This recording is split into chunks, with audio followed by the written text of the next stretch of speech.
people like me. You need people like me so you can point your fingers and say, that's the bad guy. That's the bad guy. That's the bad guy. That's the bad guy. That's the bad guy.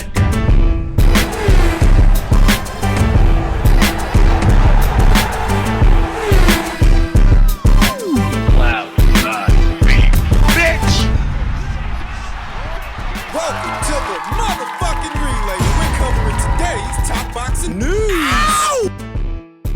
Okay, we'll start with this. This Thursday, the IBF title is up for grabs when Sarah Mahfoud locks horns with Germany's own Nina Menke. The fight is going to be going down in Sarah Mahfoud's neck of the woods over there in Denmark. Sarah Mahfoud, who sports a professional record of 10 wins, no losses, no draws with 3 knockouts, the reigning champion to the challenger, Nina Menke, who sports a professional record of 12 wins, 2 losses, no draws with 3 knockouts. Those 2 losses, It came at the hands of some quality operators. she suffered a 7th-round technical knockout at the hands of Katie Taylor way back when in 2016. Lost a split decision to the very experienced Alina Thiessen. Yeah, Nina Menke lost some fights, but she lost some fights to some quality operators. 2 fighters that I'd say are better fighters than any fighter Sarah Mahfoud has faced so far in 10 professional contests, 10 professional fights. In that way, the challenger is a little bit more experienced than the champion. And a little bit more active. Ahead of this fight, Sarah Mahfoud has not seen action since February of 2020. You heard that right. This girl hasn't had a fight since the pandemic started,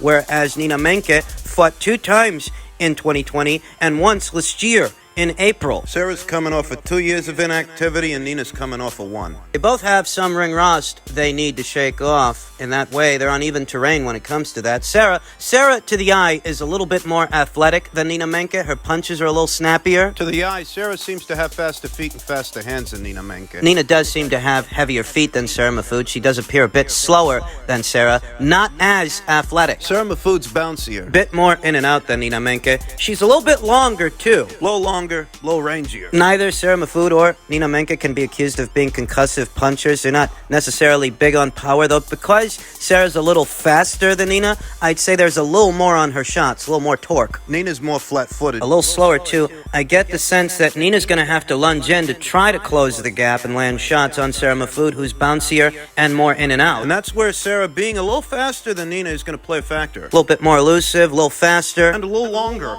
With these things in mind, I think conservatively, Sarah Mahfoud would be the logical choice. I think that Nina Menke is going to struggle to close the gap on Sarah, who's going to box and punch. Fight's going down in Sarah's neck of the woods, and she is the reigning champion. In the event of any close rounds, it will likely be Sarah Mahfoud who will get the judges' consideration more so than Nina Menke, who isn't a very prolific puncher. Not a particularly busy puncher. She is the away fighter. Fundamentally sound, don't get me wrong, she's a solid fighter. And there is room for the fight to be competitive. There is even room for the title to change hands. Sarah Mahfoud isn't head and shoulders above Nina Menke. If she is, she hasn't proven that yet. This will be her opportunity. There's room for the fight to be competitive, and there is some room for an upset, for the title to change hands. So if we're going to go logical, if we're going to make the logical choice here, the logical choice is Sarah Mahfoud on points. That's my pick. That's my prediction. For Nina Menke to upset the apple cart for Sarah, she'd have to apply more pressure than I've ever seen Nina apply. And Nina isn't a characteristic pressure fighter, not a volume puncher, not the busiest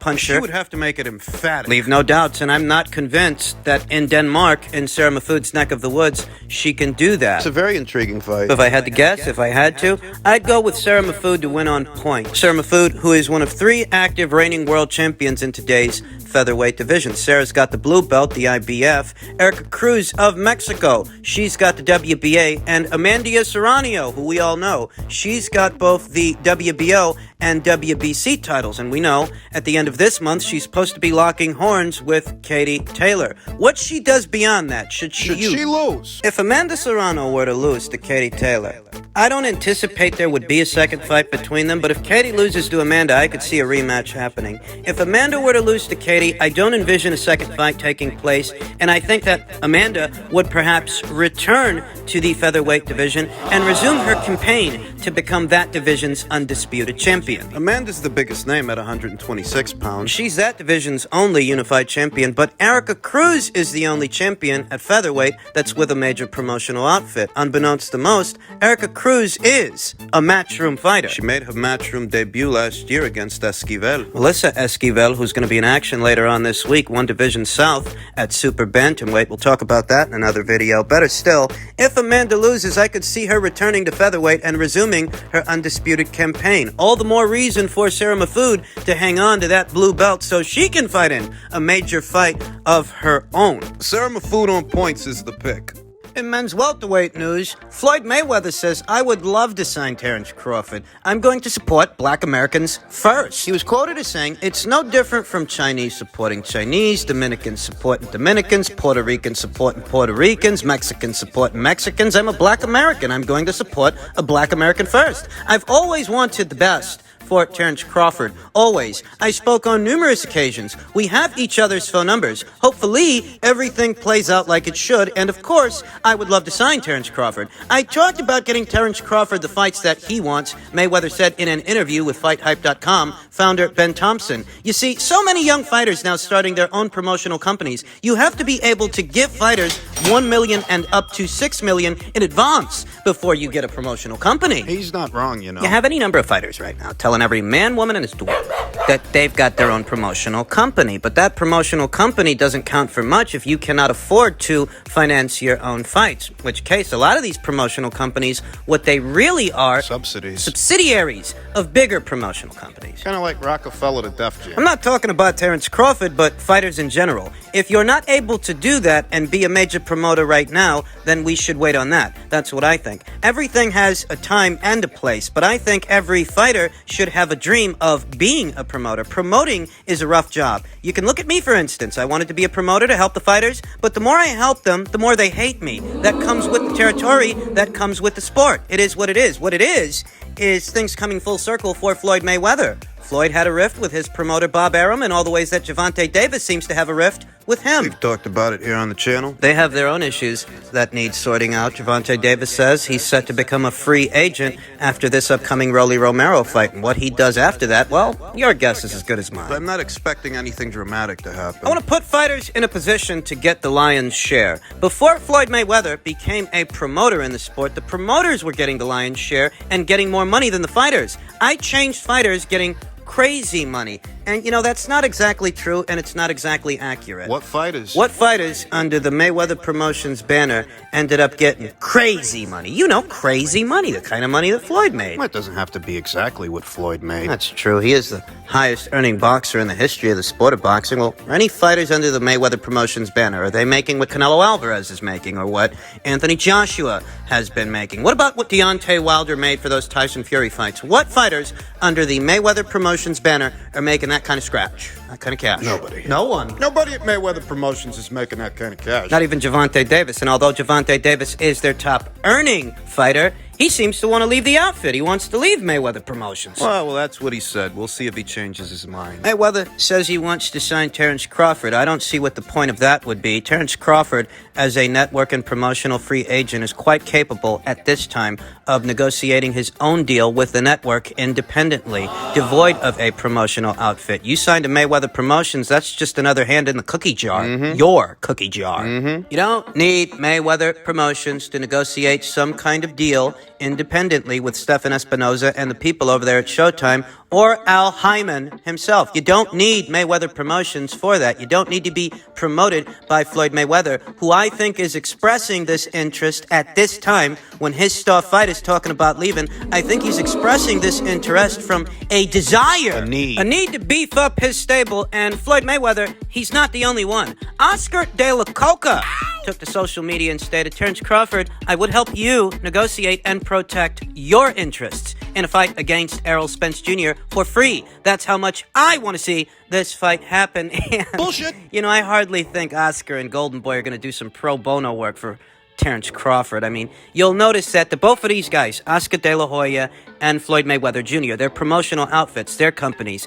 they're going through a rough time right now. They ain't got the beefiest stables. They need someone with talent, real longevity, to carry the flag. Golden Boy Promotions ain't been quite the same since Canelo left. They haven't, and while Ryan Garcia might have very recently returned to action, winning a decision against Emmanuel Tagoe, he's proven a bit unstable and unreliable over time. I have it on good authority that Senicia Estrada, two-division champion Senicia Estrada, a fighter, a champion that I think has a lot of potential. Word around the campfire is she's grown uncomfortable over there at Golden Boy Promotions, and she may want to change her decorum. It's rough seas at Golden Boy. It's rough seas at Mayweather Promotions. Gervonta Davis, their star fighter, he's talking about leaving. It's a common denominator. Good number of those American Olympians that came out of the last Olympics. Torres, the Davis brothers, all those guys, you know. Good fighters. They went to Top Rank. Good fighters. They didn't go to Golden Boy Promotions.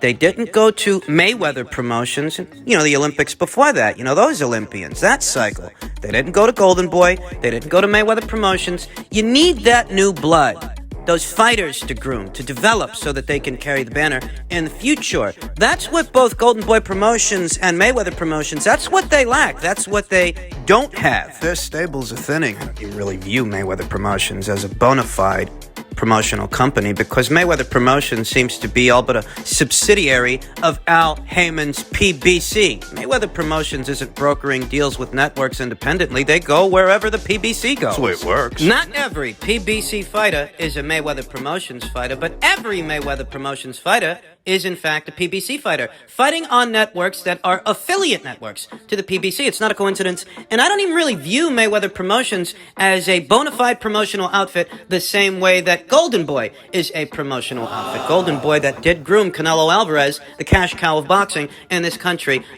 Golden Boy Promotions is a more legitimate promotional outfit, but like I said, they're both going through a rough time. It's rough seas for the both of them, so naturally they'd like to sign a top shelf fighter, a pound for pound fighter like a Terrence Crawford, because they need it. Oscar's got to fill the void with something. So will Floyd Mayweather if Gervonta Davis ends up leaving. Eddie Hearn, he's got his eyes on that guy, and he plans to try aggressively to bring Gervonta Davis over to the Matchroom, the zone side of things. In truth, I don't expect Eddie will have much success with that endeavor, and I wouldn't be at all surprised to see Gervonta maybe jump into bed with Showtime independently, just something along those lines, and something... Who's really expecting Gervonta to go to either Matchroom or Top Rank? Come on. As far as Terrence Crawford and all that Oscar De La Hoya, Floyd Mayweather stuff, Terrence doesn't need either of those guys or either of those outfits to negotiate a deal with a network independently, if he so chooses to do so.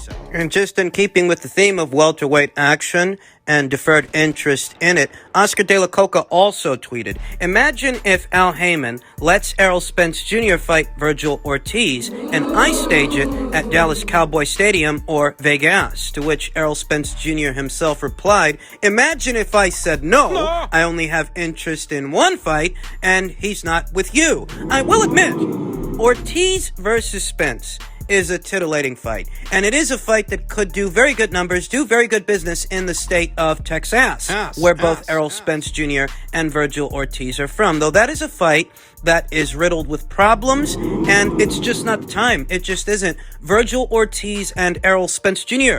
are in very different stages of their careers. They're on different sides of the street. There are political boundary lines that need to be acknowledged. How do you think Al Heyman and the people at the PBC feel about Oscar pulling Munguia out of that Cholo fight? Demanding that the fight be staged as a joint pay-per-view between the people at DAZN and the people at Showtime and the PBC. How do you think they feel about that? Do you think, in light of that, they're going to do Oscar De La Hoya's welterweight any favors? At this time, Virgil Ortiz is not yet the mandatory challenger to any alphabet title Errol Spence Jr. is holding. Montes Stenionis and the winner of Clayton versus Ennis are a lot closer to a Spence fight than Virgil is right now. Virgil's ranked at number 1 by way of the WBC. He is. So in theory, he's not far off from challenging Errol Spence Jr. In theory, he isn't. Though if the WBC were to go ahead and order that fight, do you think Oscar has the bodies to spare to where he would let Virgil fight in a one-off situation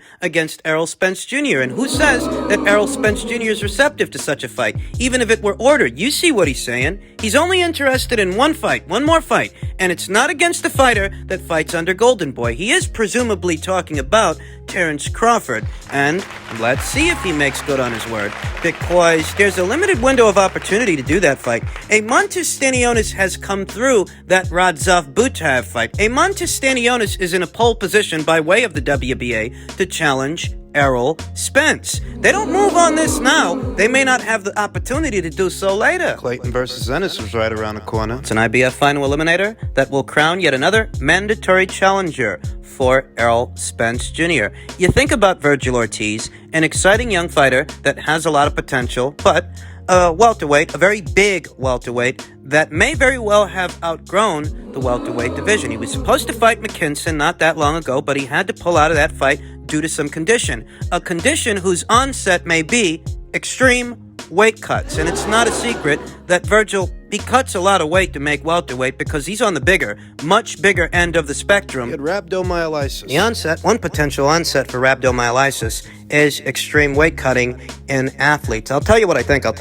What? I think the people over there at Golden Boy Promotions should have allowed Jaime Munguia to box in a one-off situation on Showtime to see if he can't bring that green belt home. I like his chances. I think he stood a good enough chance that they should allow it to happen to take on Jermall Charlo in Jermall Charlo's neck of the woods, because there's a chance, I think, a good enough chance, that he could take the fight out of the judge's hands, and Golden Boy will have themselves a newly crowned champion. But not just because I liked Jaime's chances against Jermall. It was not very good anyway. It's basic. That guy sucks. It's not just because of the potential outcome of a Munguia versus Chulo fight. It's not just that. It's to establish a bridge, a working relationship where you give a little to get a little. Maybe you send them your guy Jaime Munguia, Right. because you like his chances, you think he can win, and they send you one of their super welterweights or junior middleweights to take on your boy Virgil Ortiz in your neck of the woods, on your side of things, because Virgil, he's on borrowed time as a welterweight. In all likelihood, he will end up at 154 pounds at some point, and when he does, well, the PBC's got the run of the place. The undisputed rematch between Brian Castano and Jermall Charlo is about to go down. I think Jermall Charlo is going to win the fight. I think he's going to knock out Brian Castano, and afterwards, he'll move up in weight. When he does, the belts will be redistributed amongst PBC fighters. You need a relationship with those people so that your boy Virgil Ortiz, when he gets to 154, he actually stands a chance of fighting for one of those alphabet titles. You need that relationship. You need to extend that olive branch, or you needed to. Because you didn't. Oscar demanded that DAZN be involved in the Munguia versus Chulo fight, even though the people over there at DAZN, Joe Markowski, all those guys, the higher-ups, they didn't express any interest in billing that fight as a joint pay-per-view, put simply, because it's not big enough to be a joint pay-per-view. It's not Mayweather versus Pacquiao. You fucked up that fight. Now you think they'd give you access to Errol Spence Jr. to fight Virgil Ortiz? Dream on. I think Virgil's best bet is to continue to go down the WBC route until they decide to order the fight, though who knows if he can even keep making 147 pounds. Oscar's in a bad way. And it's rough seas for Golden Boy. I don't know what's next for Jaime Munguia or Virgil Ortiz, But I don't think it's Errol Spence.